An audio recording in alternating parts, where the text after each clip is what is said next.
Que la paix soit sur vous les filles. Aujourd'hui on se retrouve pour une nouvelle vidéo où je vais vous partager cette fois-ci comment moi je pose un objectif réalisable et ambitieux, et je vais vous parler d'une méthode qui est un peu connue, c'est comment poser un objectif en établissant ses peurs.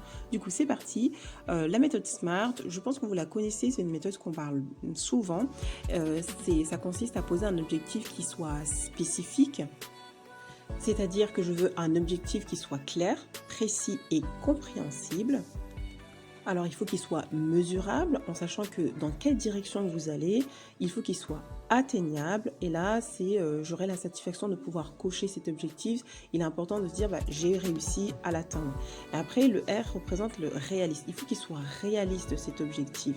Il faut aussi qu'il soit, le T représente le temporel, qu'il soit dans le temps. Il faut vraiment me donner une limite, c'est-à-dire de mai à juin par exemple, je vais atteindre tel objectif.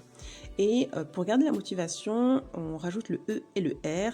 Le E représente l'enthousiasme. Et je vous avais parlé dans la dernière vidéo de qu'est-ce qui m'enthousiasme le plus. Il faut que cet objectif soit quelque chose qui me motive, qui m'enthousiasme et qui me donne envie de l'entreprendre. Et dans le R, il faut se récompenser. Il faut se congratuler. Oui, il est important dès que j'ai atteint un but de me congratuler. Et ça, c'est super important parce que lorsqu'on a atteint un objectif, il est important de se récompenser. Et là, vous pouvez choisir soit ce soit matériel, soit c'est spirituel. Choisissez le cadeau que vous voulez vous offrir, mais félicitez-vous, faites une pause et savourez ce moment-là. Et là, je vais vous partager une méthode que j'aime beaucoup, c'est l'établissement de ces objectifs à travers l'établissement de ces peurs. Et là, prenez un stylo et prenez vraiment le temps de vous creuser le neurone. Vous allez voir que c'est vraiment fructueux de noter vos peurs. Et ce que je vous invite à faire, c'est de faire un tableau et d'établir vos peurs en vous posant ces questions. Que se passerait-il si ? Et dans la première colonne, vous allez noter les pires conséquences, c'est-à-dire vous allez définir votre cauchemar. Quelle est la pire chose qui puisse advenir si vous faites ce que vous envisagez ? Quels doutes, craintes et si vous viennent à l'esprit lorsque vous envisagez les grands changements que vous avez besoin d'apporter à votre vie. Il est important de visualiser jusque dans les détails les plus pénibles. Serait-ce la fin de votre vie ? Quel serait l'impact permanent à supposer qu'il y en ait un sur une échelle de 1 à 10 ? Et notez vraiment de 1 à 10 quelles seraient les conséquences en fait. Et ces choses sont-elles vraiment permanentes ? Quelles probabilités ont-elles de se produire pour de bon ? Et notez et faites une liste de 1, 2, 3, 4 des pires conséquences si vous passez à l'action et vous décidez de faire cette chose-là. Et dans la deuxième colonne, je mets les préventions, c'est-à-dire quelles mesures je pourrais prendre pour réparer les dégâts ou remettre les choses en bonne voie, même de manière temporaire. Et là, en fait, il y a toutes les chances que ce soit plus facile qu'on l'imagine.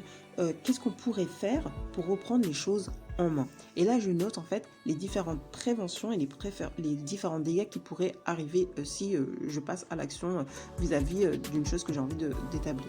Et dans la troisième colonne, on va mettre les actions pour établir les risques. En fait, c'est de savoir quels sont les résultats ou les avantages ponctuels et permanents des scénarios les plus probables.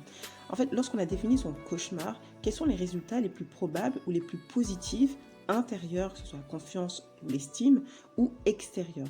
Alors, quel serait l'impact de ces résultats sur une échelle de 1 à 10 et quelle probabilité y a-t-il qu'on puisse en fait produire au moins un assez bon résultat ?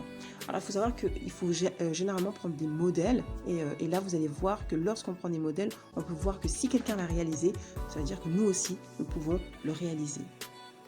Et je vais vous dire cette citation que j'aime beaucoup de Tim Ferriss qui dit « En général, ce que nous avons le plus peur de faire est ce que nous avons le plus besoin de faire. » Je répète, en général, ce que nous avons le plus peur de faire est ce que nous avons le plus besoin de faire. Du coup, il est important de vous poser la question « Que repoussez-vous par peur ? Que repoussez-vous par peur ?» Et il rajoutait que prenez la décision de faire chaque jour une chose que vous redoutez. Ce que vous pouvez faire, c'est dans les modèles, franchement ce que j'aime bien, c'est d'écrire les noms d'environ 3 personnes qui ont réussi ce que vous désirez accomplir.